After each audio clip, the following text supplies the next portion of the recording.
Good afternoon and aloha. I am Reverend Tessie Mandeville. I'm a minister and chaplain who's been a part of Bellingham Unitarian Fellowship for over 10 years now. And on behalf of Jenny Baker and her family, I welcome you to this celebration of life for Gilbert Arthur Baker, affectionately known as Gil. I want to give a couple of logistical but important things. One are people who are not familiar with Buff, we have restrooms that you might want to know about. There are some on this level here through these doors, right through these doors on this same level. There are some through these doors and up 3 or 4 stairs to this next level, but right next to those stairs is an elevator. And so if you can use the stairs or the elevator, that'll get you to those restrooms. Then when we're downstairs later for the reception and the social hall, which you can also use stairs or elevators to get to, we have restrooms down there. And the other important thing is these cell phones that we can't seem to live without, and I'm certainly one of them. If you could go ahead and make sure that they're on silence or vibrate, that would be great. Well, we have family and friends with us from a variety of places today throughout the state of Washington, and some joining us from Canada. So we are grateful for the ability to have this be a hybrid service today. And so welcome to those who are joining us on Zoom. Welcome to you who are here in person. I want to issue a special welcome to Jenny's 96-year-old mother, Betty Jolliffe, who will likely not be here with us today, but will be watching this on Zoom a little later. To Jenny's brother, Dan, and his wife, Leslie. To their children, Nicholas and Jessica. Jenny's sister, Jan. And those folks are joining us all the way from Edmonton, Canada, via Zoom. And I want to extend a special welcome to Lori, who is our American Sign Language interpreter today. So we're grateful that they're able to be here with us. And I also want to extend a special welcome to the sailors who have joined us from the Naval Air Station Whidbey Island Honor Guard. They will be doing a flag presentation a little bit later in the service and the playing of taps. And so I wanted to welcome them and to let you all know that they are here to be with us as well, because that's part of how we're going to honor Gil today and his military service. So family and loved ones and dear friends, we have gathered here in this sanctuary to acknowledge the death of Gilbert Arthur Baker, whom we have known and loved as a son, brother, father, grandfather, uncle, co-worker, friend, social justice advocate. And when someone we care for dies, family and friends gather with sorrow in their hearts.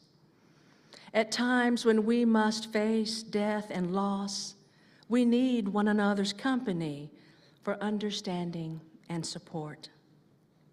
Just to be together, to look into one another's faces, takes away some of the loneliness and draws our hearts together in the healing which we can offer one another. At such times, the various faiths that sustain us separately come together in a harmony that acts across all creeds and assures us of the permanence of human goodness and hope and love. So we have gathered here today in grief and sorrow, but we have also gathered to celebrate, to laugh, and to sing. We have come together to give thanks that we knew this amazing, passionate, caring, and loving man, and to express our gratitude for the days and years that we had him here with us.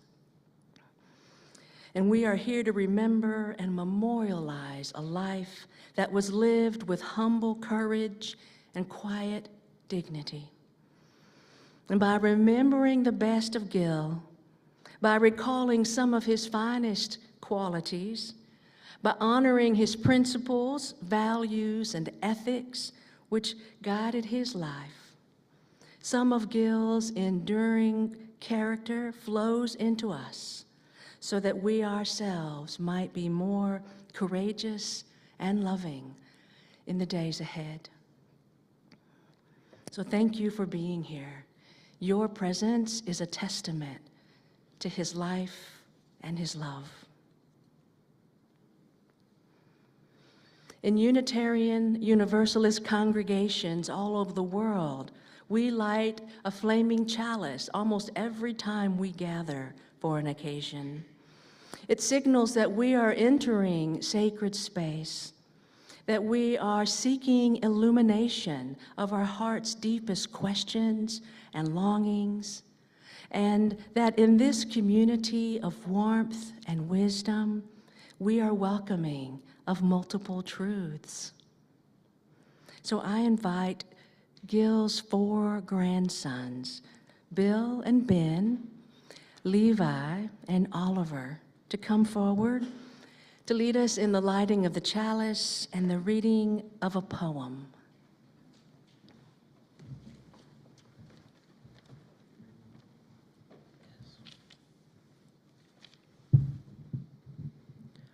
We light this flame as our fervent plea to brighten the dark corners of our hearts.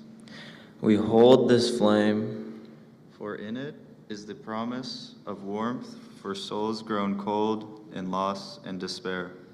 we kindle this light, that we might continue to find comfort in its warmth, strength in its light, holiness in its presence. we follow this light, that it might illuminate our search for purpose, for meaning, and forgiveness.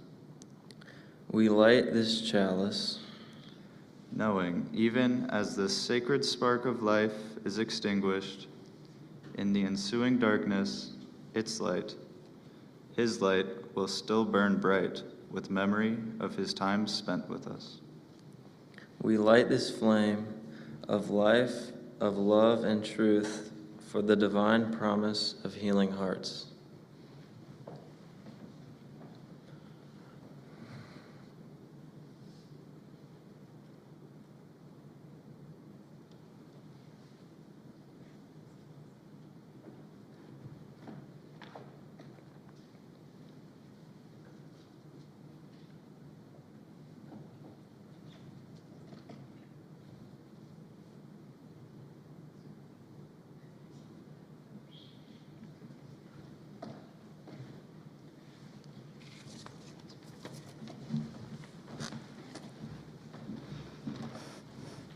Thank you all. And if everyone would please rise in body and in spirit as you are able, we're going to sing number 123 in the gray hymnal, Spirit of Life. We're also going to have the words on the screen. So you're welcome to look at it in the hymnal, and you're welcome to look at it on the screen. And we have members of the Bellingham Unitarian Fellowship Chalice Choir who will lead us in all of our music today.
like to invite Jenny Baker up now to share a few words with us.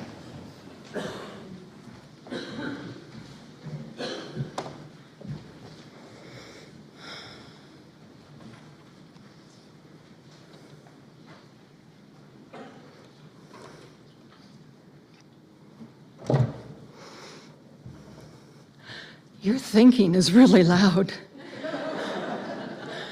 I don't know if it's a good idea or not either.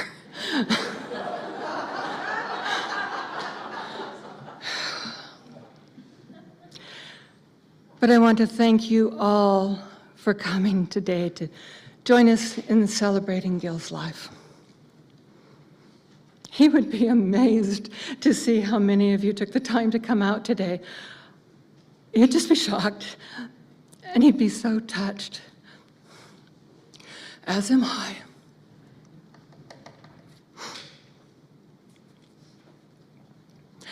He'd also be a little embarrassed to be the center of attention. Although you might doubt that. If you had ever seen him at a church fundraiser, rocking a grass skirt and a coconut bra, he did a beautiful job.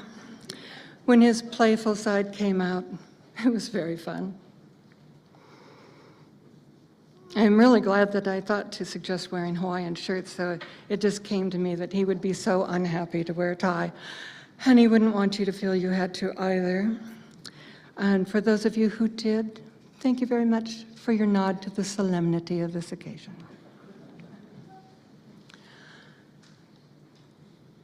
In preparing for this,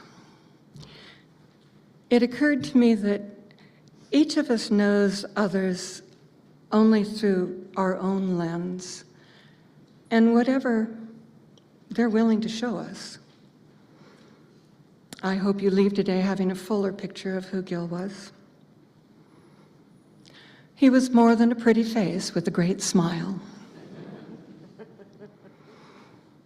He was kind, strong, loyal, generous, had a great work ethic. He was funny, smart, stubborn. Let us not forget stubborn. And practical. He was a real gentleman. His love language was making things, working on projects, or doing things for others. Every piece of baseboard in the new part of our church was planed and sanded by Gil and a crew of other church members. I bet he touched nearly every piece of trim piece of wood in that new section, and he had a great time doing it. He did a lot for the church. The big guy gave generously financially, and among other things, served as a canvasser for years. He mowed the lawn weekly for years, and he started and maintained the endowment fund for Buff's future. That will live on for years after him. The heart of his religion was his family. That's where he placed his faith. He grew up in a loving family. He was very fond of and proud of his siblings. He adored his daughters and was generous enough of heart to take my son and daughter to be his son and daughter.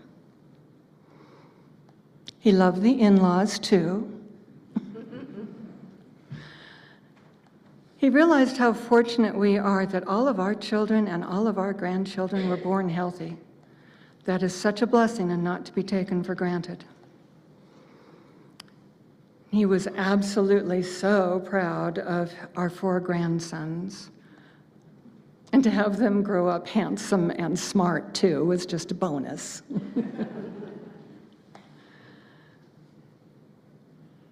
We each felt we were the lucky one in our relationship. He would tell me, "I'm a lucky dog." And then we would debate who was luckier. We brought each other a life neither of us had dared hope for.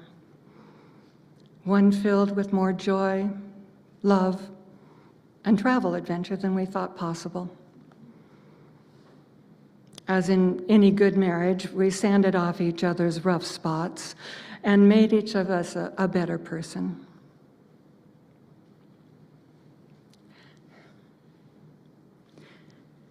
He was my rock, and I was his drama queen.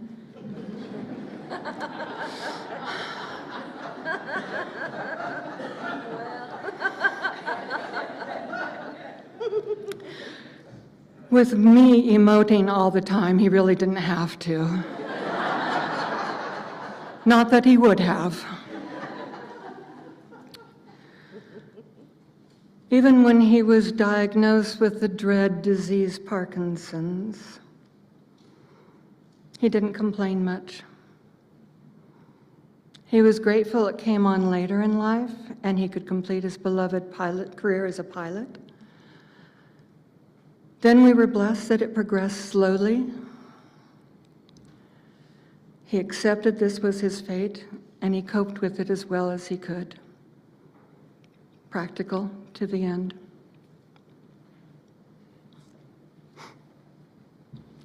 I can actually sense Gil giving me the "let's get out of here" sign.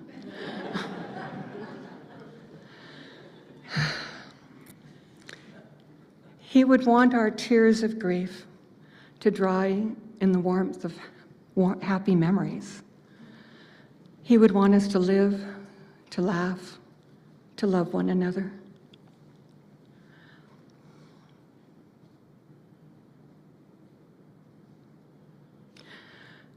Rest in peace, Gilbert.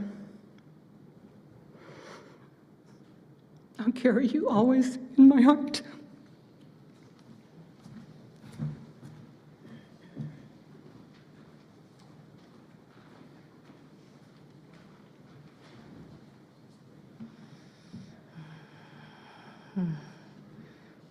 Thank you, Jenny.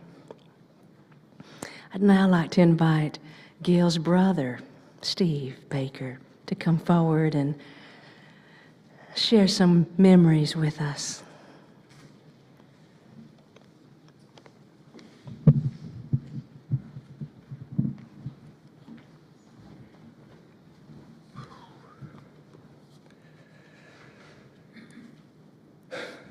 Hi, my name is Steve, Gil's brother, 8 years his junior. It's an honor to share some memories of him with you here today. It's also a little scary. My brother, he was a loving husband, father, and grandfather. He was a kind and generous provider. He was loyal. He was committed, honest, and respectful. He was proud, and he had a strong work ethic.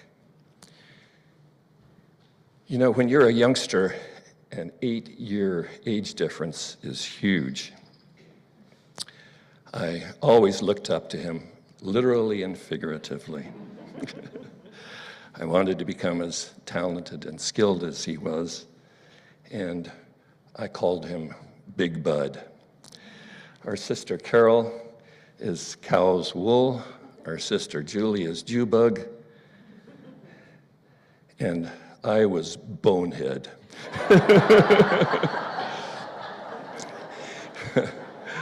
Oh my.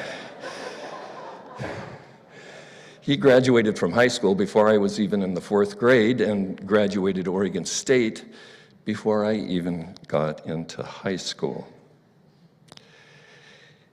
Like Jenny said, he was a skilled woodworker, and we were the happy recipients of some of his amazingly tailored wooden cutting boards and wooden carrying trays, given as gifts to us at Christmas time. But the first project I remember was, strangely enough, inspired by Charles Dickens. He had just read The Tale of Two Cities, Oops. And he was fascinated by the antics of Madame Defarge. So he created a miniature guillotine featuring, featuring a razor blade with a heavy lead weight attached to it to provide the necessary shearing vertical power. And since there were no French royalty living in Klamath Falls, he wanted me to go collect grasshoppers to be dispatched. Always helpful, he asked me to keep my fingers well clear of the apparatus. I was always wanting to gain his respect, and I was eager to accept his challenges. So, when we had climbed out the second-story window of our home in Klamath Falls and were sitting on the steeply sloped roof admiring the scenery from far above, he turned to me and said, "Bet you can't jump off this roof and not break your legs." And I said, "I bet I can." And he said, "Well, be sure and tuck and roll as soon as you hit the ground, and you might be okay." Anyway, I took 2 quick steps, bailed off the roof as far as I could, and that was probably 10 or 12 feet in the air. And as soon as I hit the ground, I tucked and rolled, and it worked perfectly. No problems, Big Bud.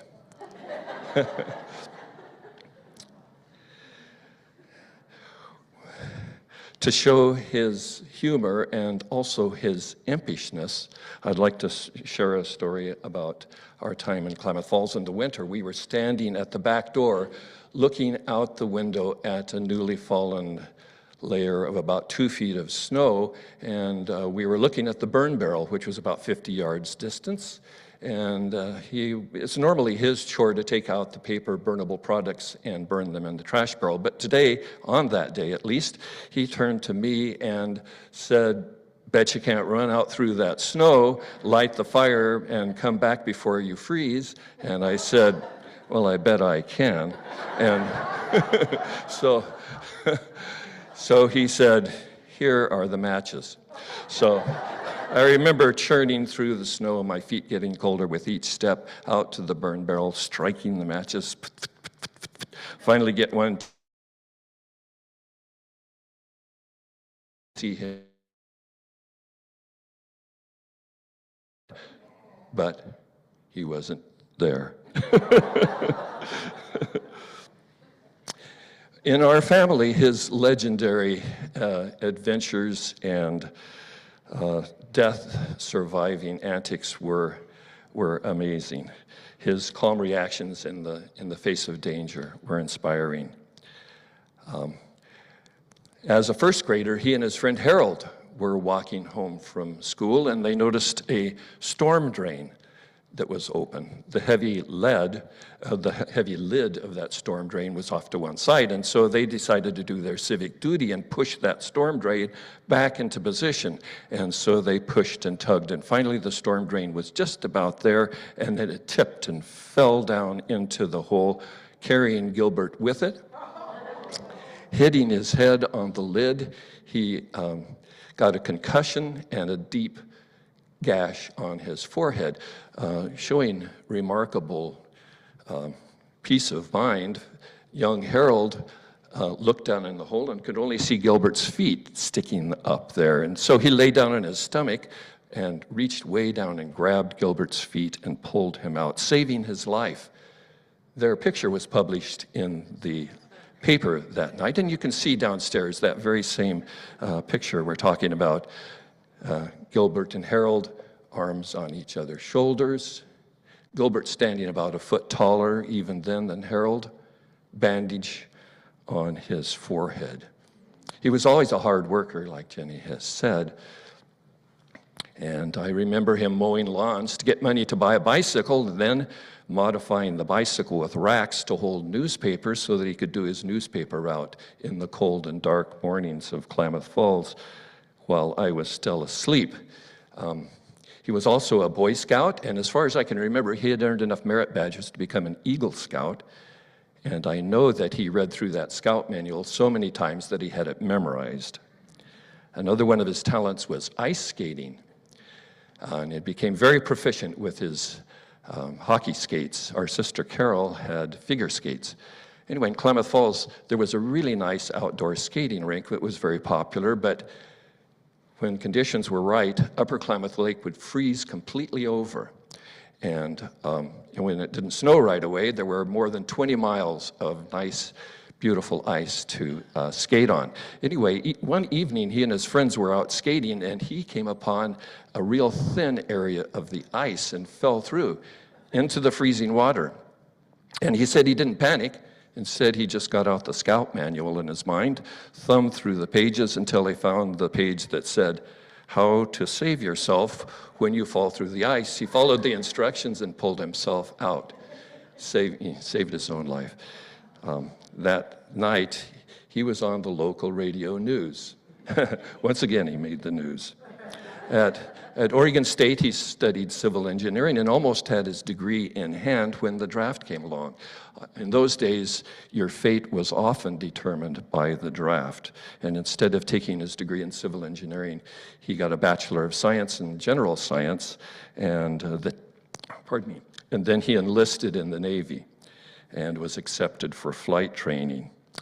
At his physical exam, he did really well. He had stuffed himself with bananas for a number of days beforehand to get the minimum weight requirement, but he also showed up with 2 severely blackened eyes.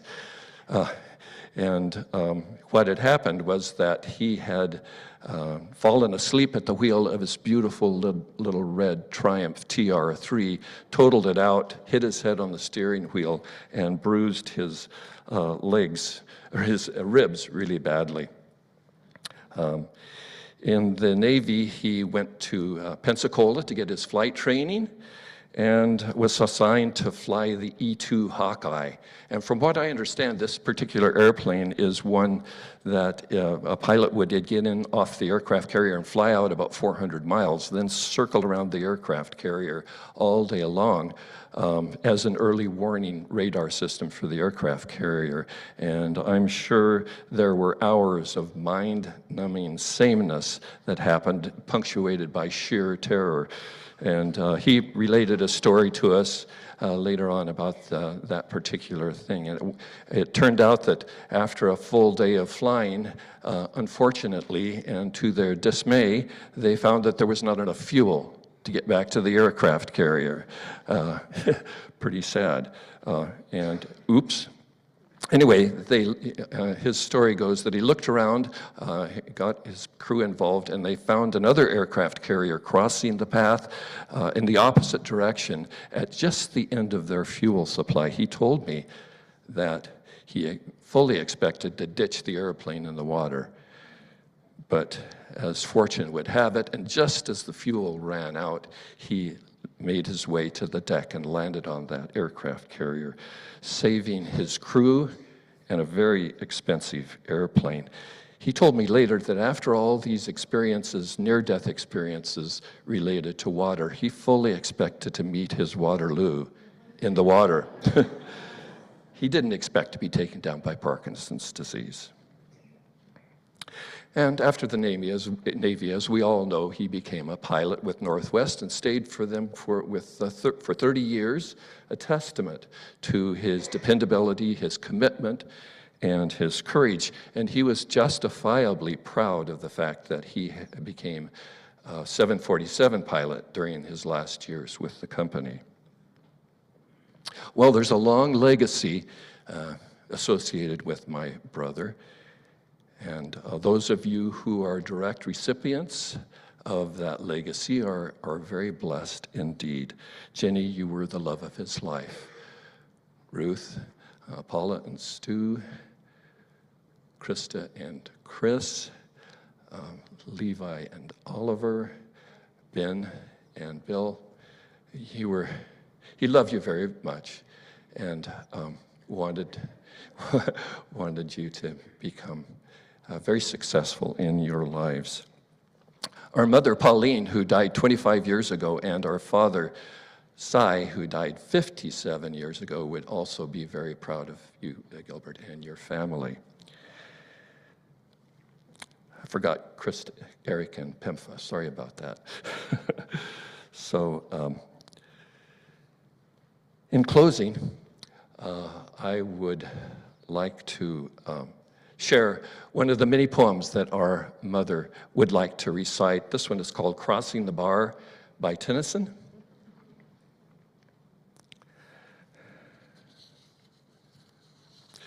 See if I can get started here. Sunset, an evening star, and one clear call for me, and may there be no moaning at the bar when I put out to sea.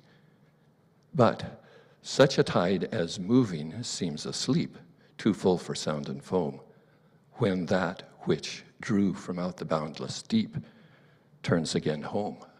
Twilight and evening bell, and after that the dark, and may there be no sad farewell when I embark. For though from out our bourne of time and place the flood may bear me far, I hope to meet my pilot face to face when I have crossed the bar. Praying for you to have a smooth flight, Big Bud. You definitely have been given your wings.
I invite Eric Drummer forward now, Gil's stepson. I was going to say brother-in-law, and that's just not quite right. Yeah, thank you. This is a poem for pilots titled High Flight by John Gillespie McGee Jr. Oh, I have slipped the surly bonds of earth and danced the skies on laughter-silvered wings. Sunward I've climbed and joined the tumbling mirth of sun-split clouds and done 100 things you have not dreamed of, wheeled and soared and swung. High in the sunlit silence, hovering there, I've chased the shouting wind along and flung my eager craft through footless halls of air. Up the long, delirious, burning blue, I've topped the windswept heights with easy grace, where never lark or even eagle flew. And while with silent lifting mind I've trod the high untrespassed sanctity of space, put out my hand and touched the face of God.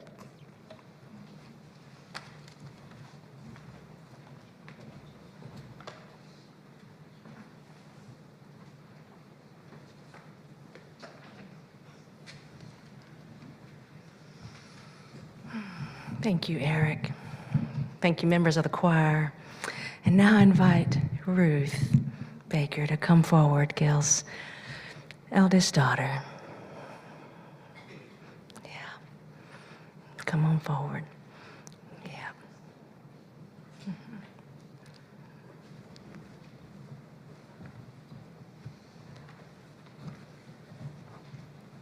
Hi. Okay, thank you.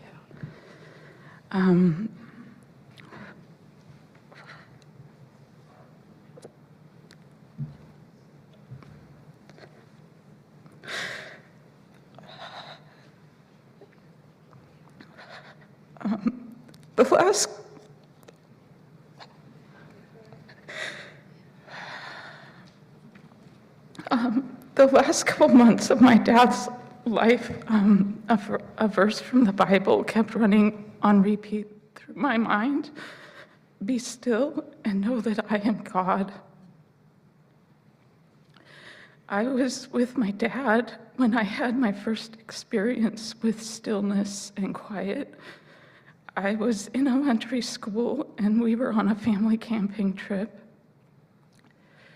Dad and I took a walk in the woods and we spotted some deer and sat down to watch them and whispered back and forth about what they were doing. I have never forgotten the feeling I had that day, sitting in companionable silence with my dad and feeling like we were the only two people in the world who had ever seen deer in the woods. When we were growing up, Dad occasionally took us to walk in the Arboretum and the Japanese garden in Seattle. I found this activity to be quite boring and did not hold back into saying so. And Dad would say to me, Ruth, we're just going to walk quietly until we find something beautiful to look at, and then we are going to stop and admire it. Eventually, he would stop and say things like, look at the rough bark on that tree. Isn't it remarkable? Look at the way the trunk of that tree over there has grown curved out over that little cliff. Imagine the strength of its roots that hold it in place. Can you see how its branches sway out over its trunk and the sunlight glistens and sparkles on the leaves? Isn't that just beautiful? Sometimes we would sit on a bench and he would say, close your eyes and listen. Can you hear the birds singing? Do you hear the leaves rustling in the wind? Have you noticed the water trickling and gurgling in that stream? Aren't those sounds so soothing? And in these ways, I learned from my dad to appreciate the beauty of the world around me and to find stillness when I slowed down to look around. One of my first summers home from college, I got a job working at Value Village, and I made friends with one of my coworkers. She was from Mexico, and English her second language. One day she asked me if I would go with her to a doctor's appointment for support. I knew we were work friends, but I didn't know if we were go to the gynecologist together friends.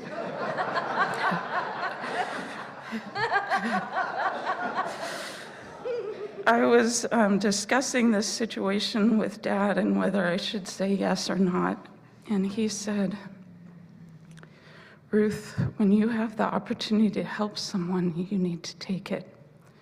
You never know if the chance will come your way again, and you don't want to regret not helping someone." It's not always possible to say yes, and sometimes no is the right answer.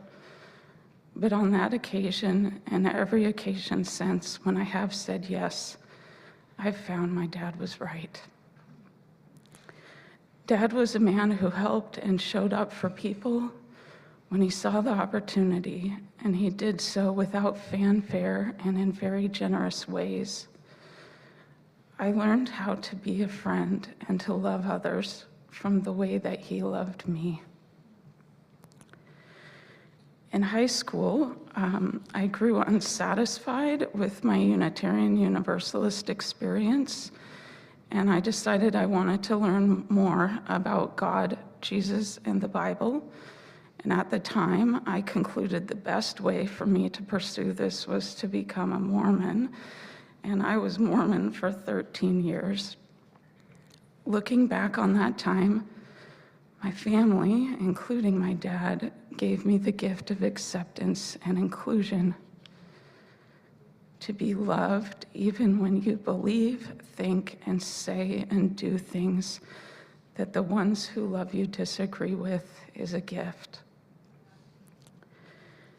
After I graduated from college, I stayed in Provo working while I figured out what to do with life. And during that time, I wrote Dad a letter confiding in him about some of the things I was struggling with. I asked if I could come home for a weekend to talk to him, and Dad didn't write back. Instead, he called me and said that what I had written was important and shouldn't wait. And so he flew down to see me the following weekend. We spent the time driving and talking down to Zion's, took a hike without saying much except for comments on the terrain, and then drove and talked our way back to Provo. When Dad left, my life dilemmas had not been fixed, but I felt heard and loved. And I learned from him that sometimes you just need to go be with a person you love and spend time with them. Maybe you talk and maybe you don't, but just being together matters. A lot of my relationship with my dad took place over the phone, whether he was calling home while working when we were kids, or later, us calling each other to and from wherever I was living, even just 5 miles away here in Bellingham. Sometimes there are things you can say to a person over the phone that you don't seem to say in person. And I'm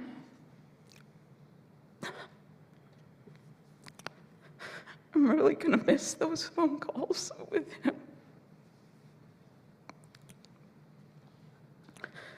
When I was 29, I decided it would be a good idea to move to Prague to teach business English. This turned everything in my life upside down, and a few months after arriving there is when I came to the decision that I needed to leave the Mormon church, and that turned my life inside out. I mean, leaving the Mormon church is not an easy thing to do, even if you have a fully supportive family. And Dad and Ginny decided to call me regularly to check in. I have no idea how much money they spent on international phone calls, and I don't need to know. But I have always been grateful to them for showing up for me in that way at a time when I needed extra support and love. In these ways, I learned from my dad that showing up for people in your life can be done in many ways, including a phone call just to say, "Hi, I'm thinking about you. Please tell me what is going on in your life." Dad loved to travel and to see the world, and he was always encouraging me when I took my own trips and adventures. When I was 19, I spent a semester studying Spanish in Chile, and Dad came down at the end of the semester to spend some time with me and to meet my host family.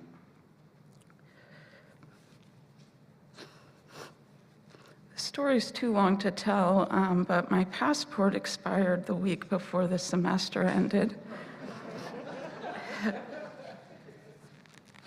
And I had to renew it at the embassy. After I met with Dad, I explained the situation and that I just needed to go by the embassy really quick to pick up my passport. It was there that I learned that my visa had become invalid when the old passport expired, and that I would need to apply for a visa extension to allow me to stay for an additional 4 days. When we went to the visa application, I learned that upon arrival in the country, I had been handed a small slip of paper in the airport that was needed for the visa. But because I had not understood its importance, I had thrown it away. And so we went to another office to get a copy of it, and then after returning to the first office, we were told to go to another office to get that paper stamped, and then we had to go to a final different one to get it stapled into my passport.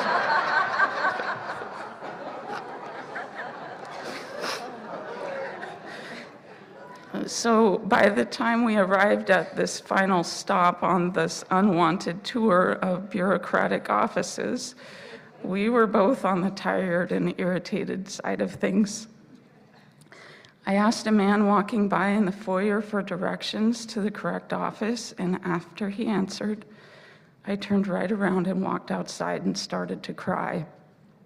Dad asked what that man had said to me, and I explained that was the problem. I said I was so tired and frustrated that I couldn't think anymore. He had spoken very fast, and I hadn't a clue what he had said. I concluded that I couldn't do it anymore, and I was done. Dad listened and then said, "Well, actually, you're not done. We need to leave in 2 days, and we are going to leave together, and so that means today you have to do this, and so I want you to tell me what that man said."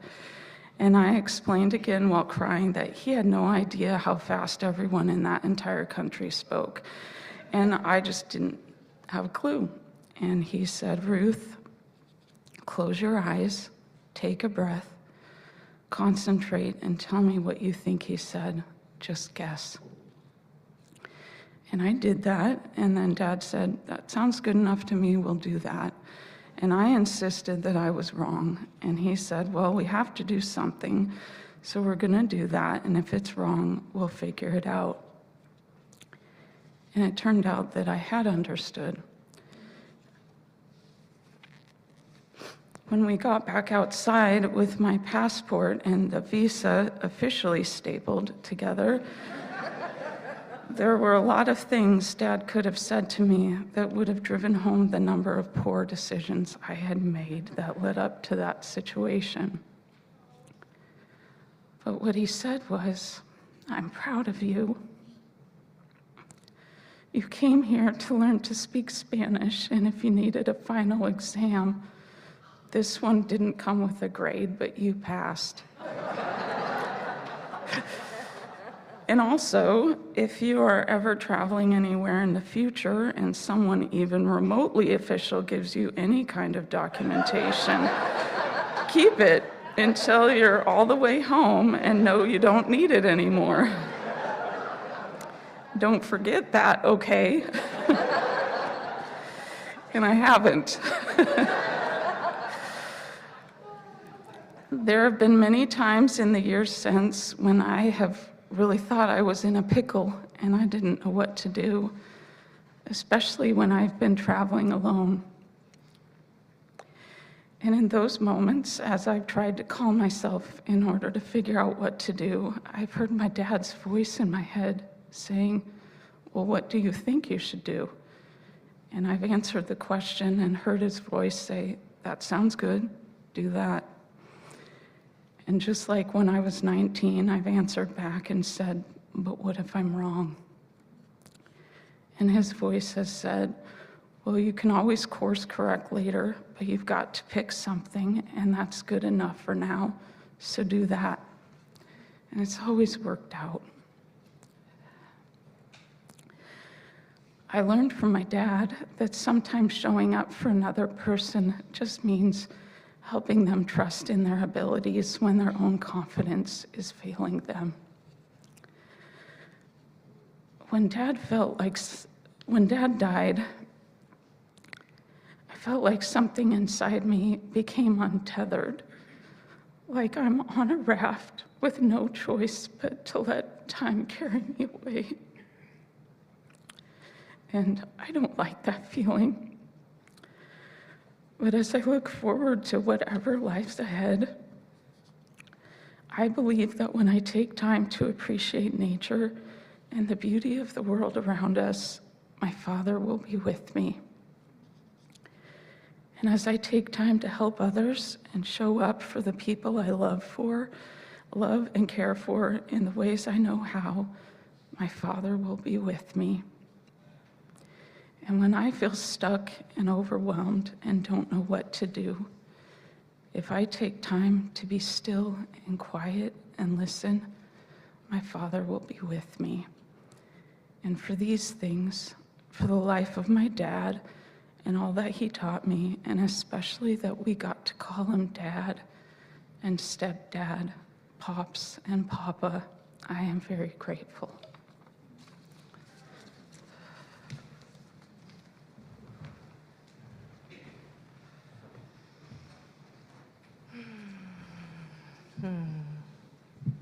Thank you, Ruth. How about we take a breath together and we breathe Gil's youngest daughter up here, Paula Corral, to share some words with us.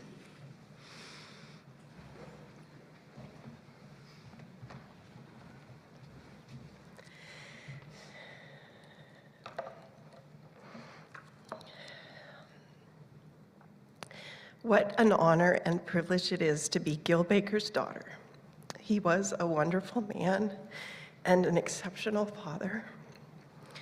I've always thought he deserved some kind of award, but I couldn't find a trophy, plaque, or coffee mug that appropriately captured the respect and honor I have for him.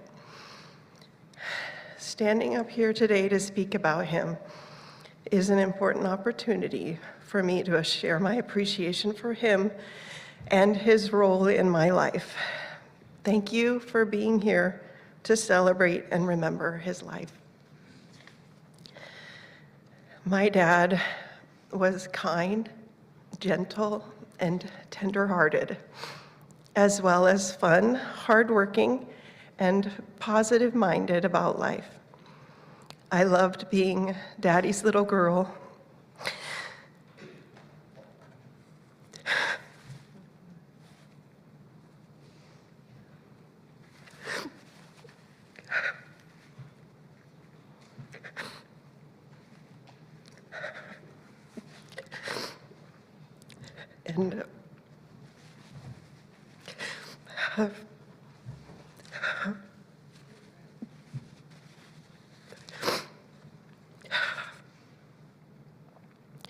And seeing the twinkle in his eye as he greeted me with a warm smile and a comforting hug. I loved holding his hand.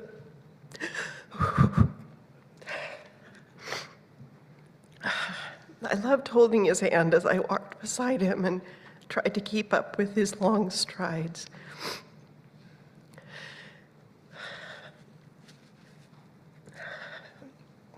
He led gently and by example.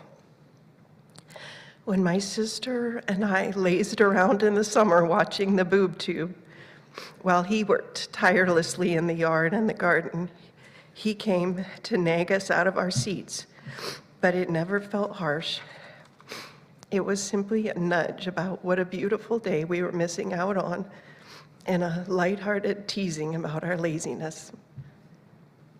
He kept a beautiful yard and was a wonderful gardener, traits I continue to hope I'll inherit.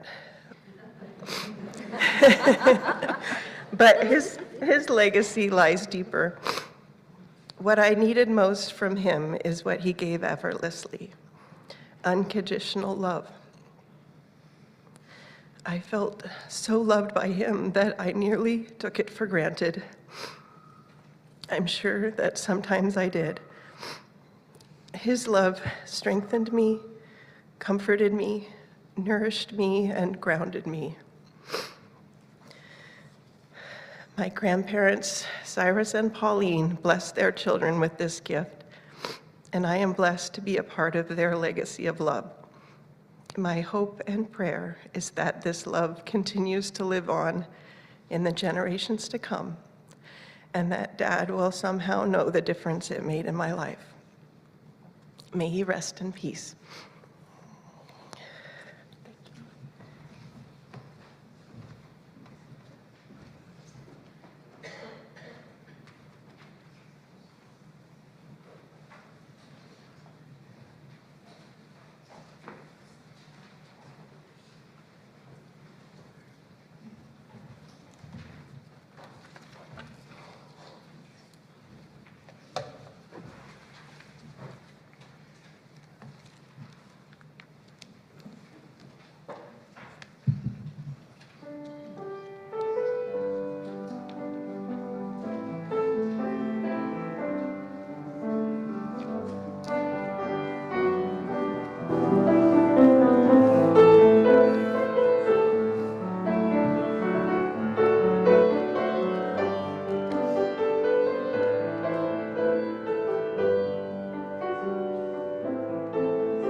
Today, we also wanted to include a little bit of time for folks in the community to share a memory if you would like to, and as you're comfortable and willing. So if you would like to come up and share something here from the pulpit mic, you're welcome to do that. There are stairs on either side. If the stairs are not totally accessible, obviously, and so I'm happy to bring the microphone to you if the stairs are a barrier. If you would just raise your hand, I'll be happy to do that.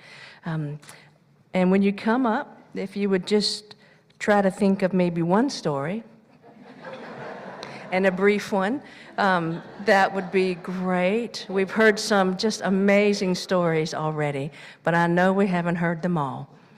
So I'll sit down, and that'll be your cue.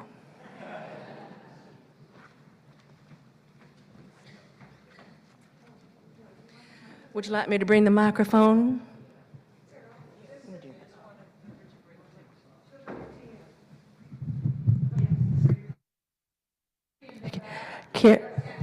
You know what, Carol?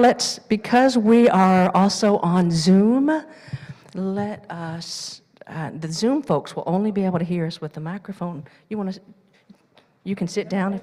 I'll hold it for you. Yes, ma'am. Wow. You are, Such a pretty green outfit. thank you. You are Gil's sister. Is that right? I'm Carol Baker Turnage. Gilbert was my older brother by 2 years and 4 months. So I have known him lots longer than any of the rest of you. And I thought I would tell you a few tales about me and Gilbert when we were young. There were some things that we were forbidden to do in our backyard. Gilbert and I loved to do all those things. And that microphone just goes with me. I wipe my nose and it comes right along. I'm a professional. I loved what you said, Ruth, about if somebody needs help, help them. And Jenny, you did such a wonderful job too, and Paula, and you boys, the lighters. She's holding me up. Can you see that? The thing I remember about, one of the many things I remember about Gilbert was when he was in high school, the things he did in high school. He was a few years ahead of me, but I know what he did. And the main thing for me to remember about Gilbert is, despite all of the memories that go along, what matters most is love, isn't it? Love that we have for each other.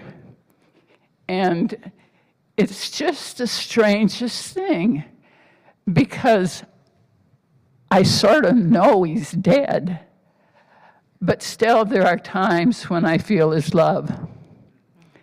And I guess that's going to go on for a while. Does that go on forever? And maybe he will know my love all that time too. Yes. Okay. Thank you, Miss Green Lady. Thank you, Carol.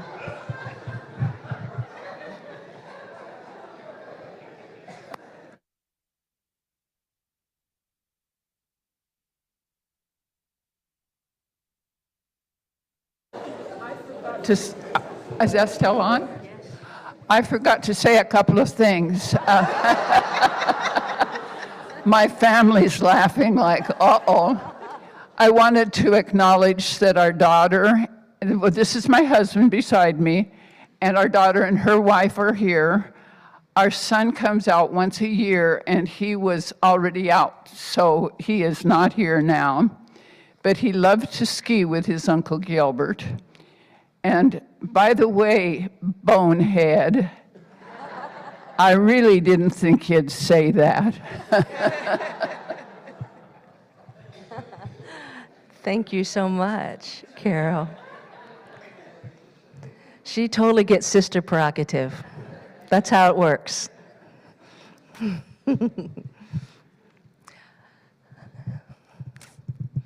Anybody else feeling like they have a brief story?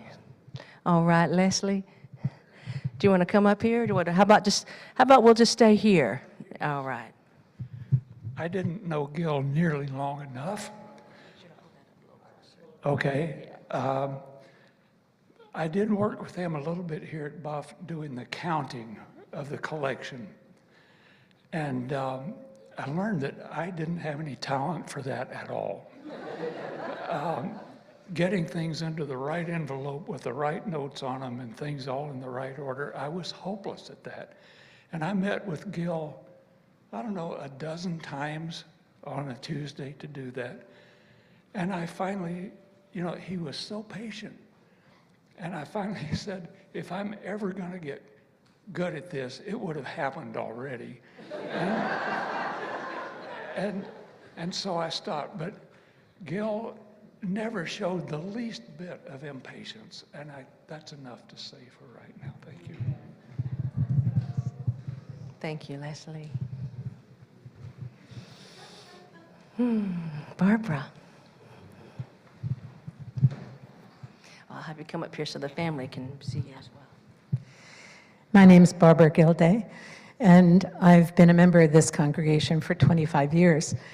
I think it was 2008 when the stock market crashed, and I lost partly from my own inattention, but also from a choice that my person who was looking after my funds, so-called, the advice that he gave me, I lost $100,000. And I had been retired, but I couldn't retire anymore. I had to go back to work. And when that realization hit me, I was pretty sad and upset. And Gil came to me at coffee hour, not knowing any of this, and just said, how are you? Hi, how are you today? And I burst into tears. And Gil listened to my story, didn't say, I don't remember what he said. But a few days later, our minister, Doug Watkins, called me and said, there's a check here for you at the office. And there was $600. I don't know if that was all Gil's or he shared that with other people or what it was, but he wasn't a person just to talk a good talk. He was a very generous, kind, thoughtful, and humble person. It was anonymous, Barbara.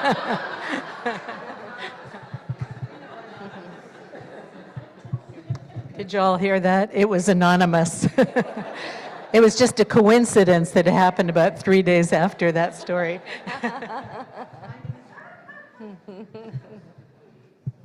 Yes, sir. Can you tell us your name? Good afternoon. I'm William Day. I'm an airline pilot, and I go way back with Gil. As a matter of fact, I just thought 56, 57 years. Dave Bowen goes back further. We've known Gil as an excellent aviator, tremendous fellow to work with. In the many hours out over the pond, over the Atlantic and the Pacific, I flew with him both oceans with Gil. The conversations were wonderful. He was dependable. He was right there, right on schedule, right there with you all the whole time. So his military career was excellent, remarkable too. He did some really dangerous flying, a lot of carrier takeoffs and landings, and he excelled at that. And we were all glad to count him as one of our own. We gathered monthly for many years to have lunch and talk, and it was splendid times together. Gil was, some of you don't know this, Gil was a musician. Did you know that? Right?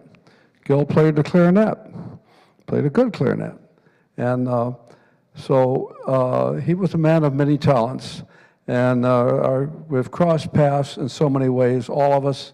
I look around, I see the other pilots sitting out in this group, and I know we all salute him with much respect, and he will be dearly missed. Thank you.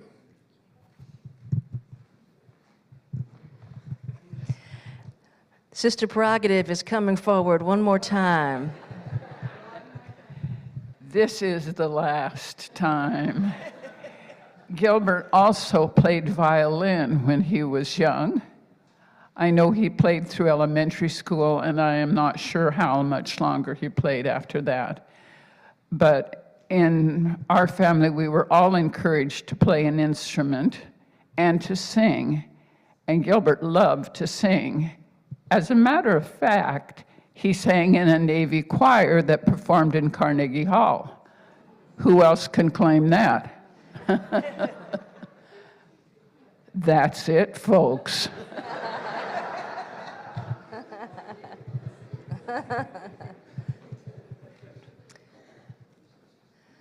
Well, we're going to have a reception in just a little while. And so I would encourage the stories that haven't been shared yet, that we would share some more of those downstairs, because I know we're not done sharing them all yet. What I'd like to do is invite the sailors forward. We have Jesse, and Brody, who are joining us from Whidbey Island Naval Air Station Honor Guard. As many of us know, Gil was in the service. He had 2 tours in Vietnam, and then he served his entire 20 years as a lieutenant commander, went into the Naval Reserves, continued to fly transit squadrons, and so we honor his service.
States Navy has a great tradition.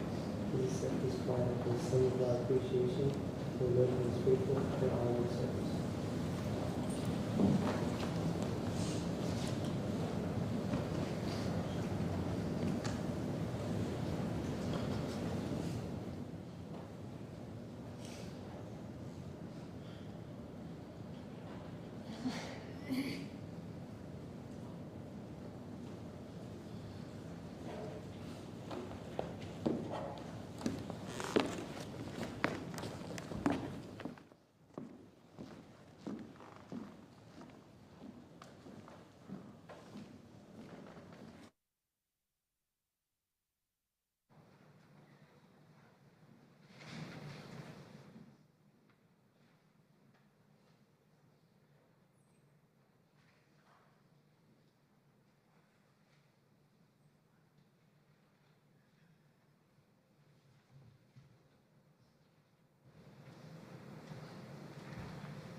I know that was moving for many of us here, and that there are others of us in this sacred room right now who also served in the military. So we are grateful. And we honor Gil's sacrifice and service, and we honor yours as well. And so today we name an ending, but we hold in confidence the assurance that love never dies. And Gil was a man who lived and loved with a big heart, and we have certainly heard lots of stories about how he did just that. And I met Gil and Jenny back in 2014 when I first moved here to Bellingham. And Jenny and I worked side by side for many years on the pastoral care team, helping people when they got sick and when their loved ones needed support and when their loved ones died. And we consider it a privilege to return that to you and your family today. And as Leslie pointed out, Gil was on the finance team, and he served in a variety of roles here. And for long as I've been here, Gil and Jenny always had their pew. And whenever I preach or sing, I always know exactly where to look. It's just right over here to my left to see them sitting there together until today. Because just a few weeks before Gil passed, he came to church. And they sat right over there in their spot together. And Gil loved Bellingham Unitarian Fellowship. This community of people from various faith backgrounds with lots of opinions, all coming together to freely and responsibly search for truth and meaning in our lives. And I always felt an affinity with Gil for many reasons, but I'll just name a couple. He was raised Mennonite. I was raised Southern Baptist. This means we are spiritual descendants of the Anabaptists, and they were a radical movement of the Protestant Reformation. So maybe it's the word protest in our Protestant upbringing, along with a great heap of divine providence that led Gil and I to find a home in Unitarian Universalism. And this is where we strive to live by principles rather than dogma or creeds. Principles such as the inherent worth and dignity of every person, justice, equity, and compassion in our relationships with one another, and acceptance and love of one another, and encouragement to spiritual growth, which Gil took to heart. And for Gil and I, these principles became guiding lights to help us live our lives in right relationships with ourselves, with each other, and with a God of amazing grace. And one of the qualities that I loved about Gil is that he never forgot his roots. He never forgot where he came from. And those roots held him close his entire life. And he grew wings. He became a pilot, and he took flight, literally, geographically, theologically, philosophically. He flew countless miles, and I often wondered if this is how his faith evolved and expanded. He had the privilege of perspective, of rising above and seeing things from a different point of view. And Gil's wings took him into the heavens, where he was closer than ever to direct experience of that transcending mystery and wonder. And as he expanded his wings and his faith, he moved away from some of the teachings that he used to hold dear in his heart. And he moved away from some of the literal beliefs that he used to have, such as believing in hell as a place where people are sent for eternal damnation, and changing that more to a belief in a more gentle, compassionate understanding of universal love. And 37,000 feet above the earth, Gil learned to let go of fear, to let go of that which no longer gave him life or joy. With his Christian upbringing, Gil was raised with a love of God, country, community, and family. But as has been demonstrated here today, and as Jenny so eloquently said, his religion was loving his family. It was giving back to others. It was showing kindness.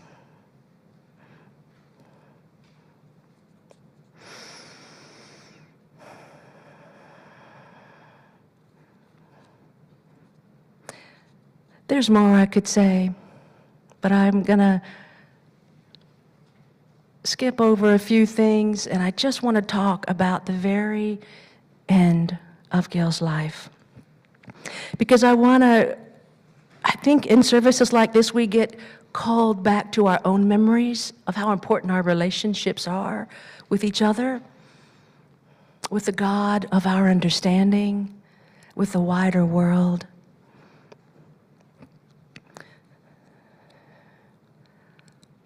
And I was thinking about the vows that we make, such as in marriage for 27 years, and how we commit to loving each other in sickness and in health, when we're flying high and when we're grounded.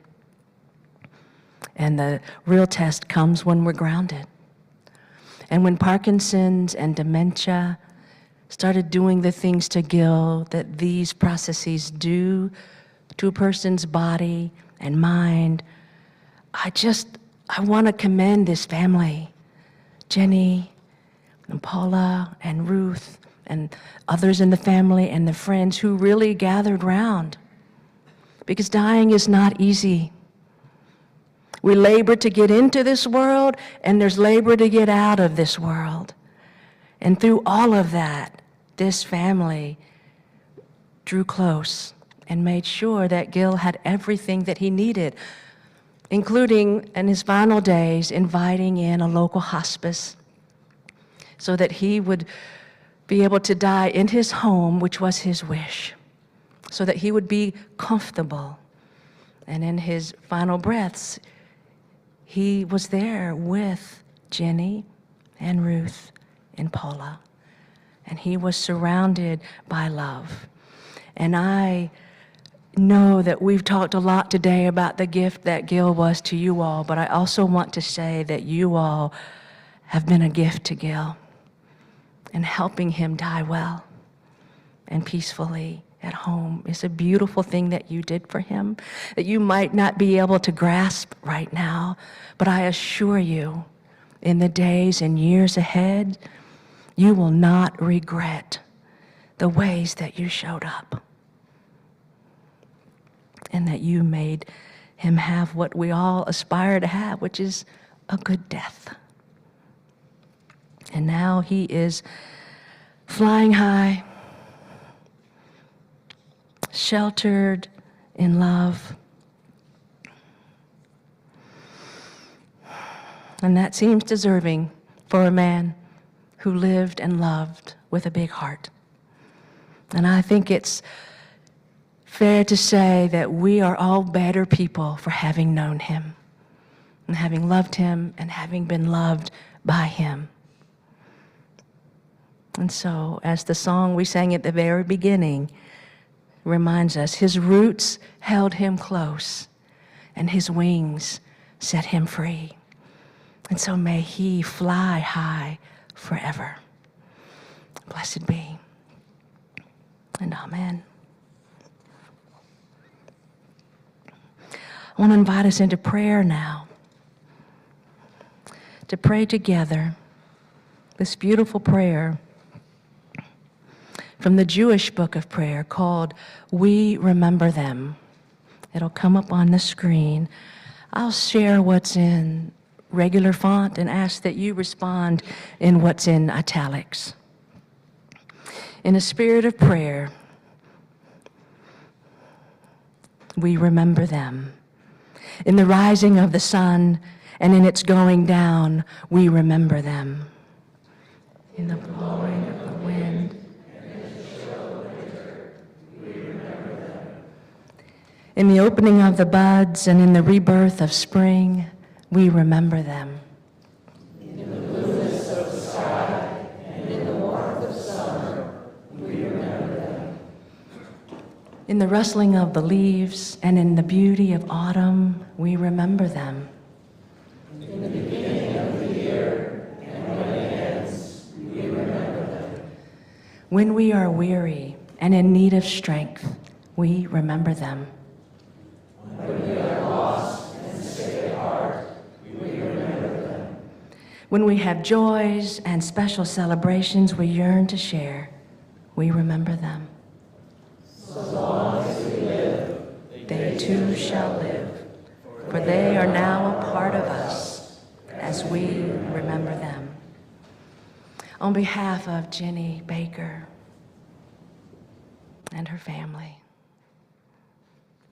mahalo nui loa. Thank you very much for being here with us today. Please join us downstairs for a reception. For those here in person, for those of you on Zoom, perhaps you have a favorite drink or food that you can share there in your homes in honor and memory of Gil. And for everybody, as you are willing and able, would you please rise in body and spirit for our benediction and our closing song.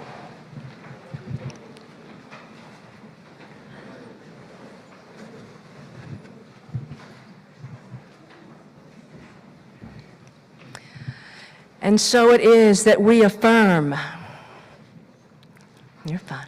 So it is that we affirm love believes all things, hopes all things, endures all things. Love never ends.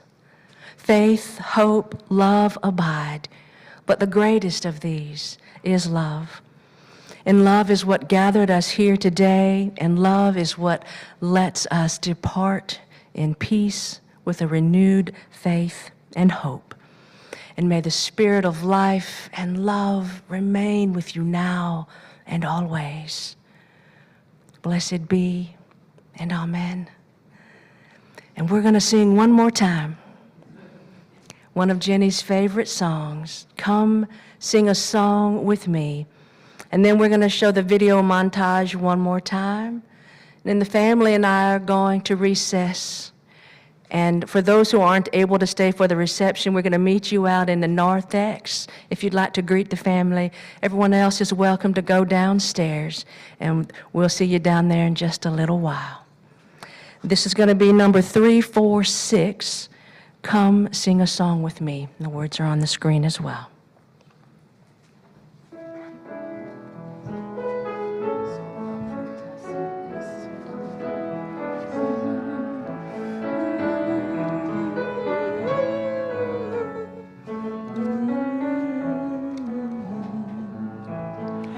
Come sing a song with me. Come sing a song with me.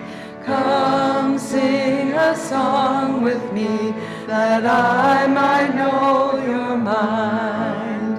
And I'll bring you hope when hope is hard to find. And I'll bring a song of love and a rose in the winter time. Come dream a dream with me. Come dream a dream with me. Come dream a dream with me, that I might know your mind. And I'll bring you hope when hope is hard to find. And I'll bring a song of love and a rose in the winter time. Come walk in rain with me. Come walk in rain with me. Come walk in rain with me, that I might know your name. And I'll bring you hope when hope is hard to find. And I'll bring a song of love and a rose in the winter time. Come share a rose with me. Come share a rose with me. Come share a rose with me, that I might know your mind.